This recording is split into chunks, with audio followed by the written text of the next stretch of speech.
Hey guys, what's up? I just, decided I would do a quick, actually not really a quick, but it's more of a video basically on how to set up your own snake enclosure. I know I've seen a lot of videos out there that really don't give you that much information. I was one of those people that really had no clue, if they need heating, lighting, what they needed. So this is a complete care and tutorial video showing you how to set up your own snake enclosure.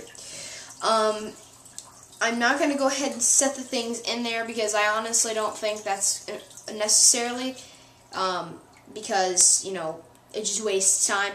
So, just going to give you a little bit of a tour of my tank, give you care ideas, totally give you a tutorial on how to set it up, all of that without taking things out and putting them back in. So the first thing you're going to need is your bin.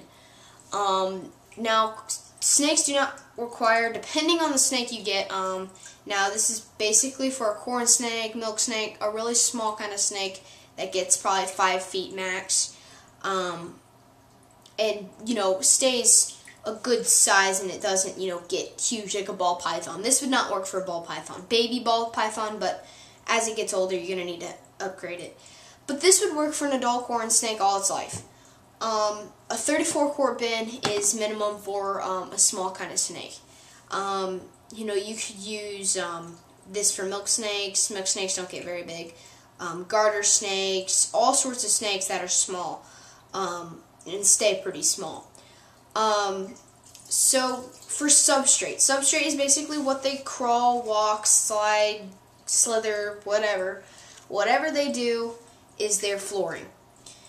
Now, there's many things you can throw out there. You can use aspen, which is basically just this kind of yellowish, I don't really know how to explain it. It's not the best explaining.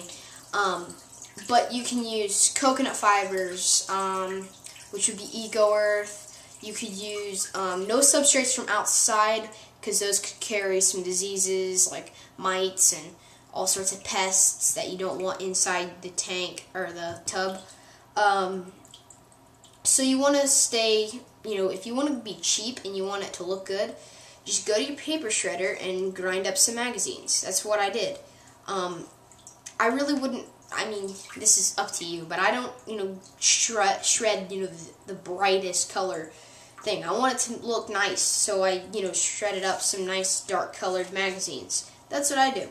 It's up to you, preference, but corn snakes and milk snakes like to burrow. So if it's a burrowing snake that likes to go kind of underneath, you want to use something cheap. You want to use aspen, something that they can burrow themselves underneath. So substrate, I think I covered that pretty well.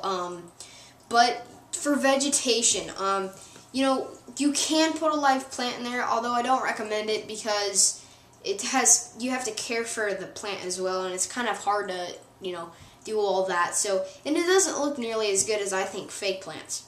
You can just throw some vine stuff that you get from the pet store. You can go to like the dollar store, buy some vines, stuff like that.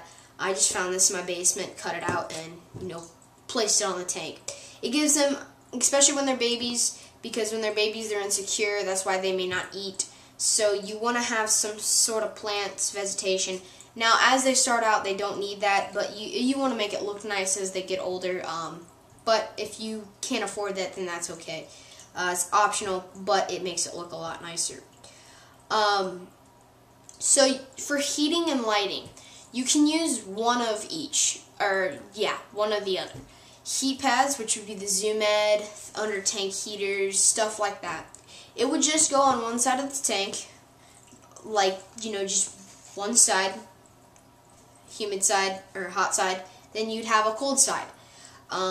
Snakes thermoregulate. Thermoregulating is just basically when your snake gets too hot, they go to the cool side. Your snake gets too cool, they go to the hot side. They just can pick and choose. So you can get so many different wattages in the heat pads. You can use heat lamps, although in a bin it's hard to use a heat lamp, so you can use a heat pad just fine their whole life and it would not be an issue. So for your hot side, we're just going to go with hot side instead of the cool side. The hot side, you want to have it a pretty even divide. It can be, you know, just a little warm side, then a big cool side, but you want to have it a nice even split. So you're going to need some sort of humid hide, big enough to where your snake can crawl in. Humid hides just help when they're shedding, because they get really stressed out when they're shedding, because, you know, I don't know why, but they do.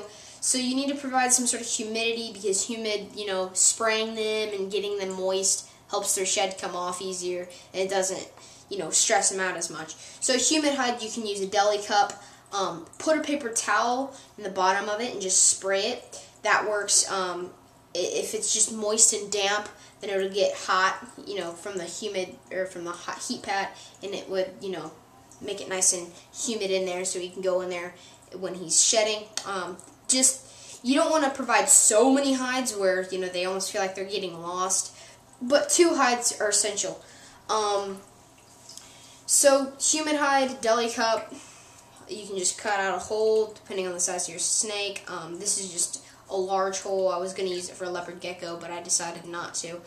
And then another thing is your cool side hide. Yes, they do need a cool side hide. They need a hide on each side, humid and cool side. The reason they need a cool side is because if they're too hot and they want to go to the cool side, you know, if they feel like they're just open, then they're not going to like that. You want to provide them some sort of hide. Now, you can make it look cool, and, you know, all I did was cut out a box and spray paint it. I mean, really, it's not that expensive. Cut out a box and spray painted it, and it looks pretty nice in there. I mean, it doesn't look bad by any means. So, they can go in there, do as they please, hide, makes them feel safe. So, cool side hide and a humid hide / warm hide. Another thing is your water dish. They need to have a water dish that they can completely submerge themselves in. Helps for shedding, like I said, moisture helps for shedding, as well as, you know, humidity. You know, you want to fill up their water dish with not tap water, because tap water has chlorine in it, and chlorine can hurt them. Same with really any reptile. So you want to feed them or give them water from a water bottle or something like that to give them more of a healthier water. So I don't have my snake, as you can tell. It's just empty. Another thing is you want to have your water dish on the cooler side, because it keeps the water cooler, and it also does not evaporate as easy. I found that if you put it on the hotter side, it will evaporate easier. You can put it on the warm side, but you're going to have to fill it up like twice a day, maybe 3 times. Newspaper is pretty messy, but it's cheap and it's easy to manage. So, I'm pretty sure that that's it. Then, of course, you're just going to need your lid that is latchable, because snakes are escape artists and will escape if you do not have latchable lids. And then, of course, holes drilled, soldered, or poked on the sides and on the lid. Make sure those holes are not big enough to where the snake can crawl out, and you want it to just give them enough air. If your tank or your bin is not secure, like this one, you can use locks and lock it, zip ties, whatever. I hope this video helped you a lot. If you have any questions, totally comment, you know, ask me, message me, whatever. So, thanks for watching, and I'll see you guys later.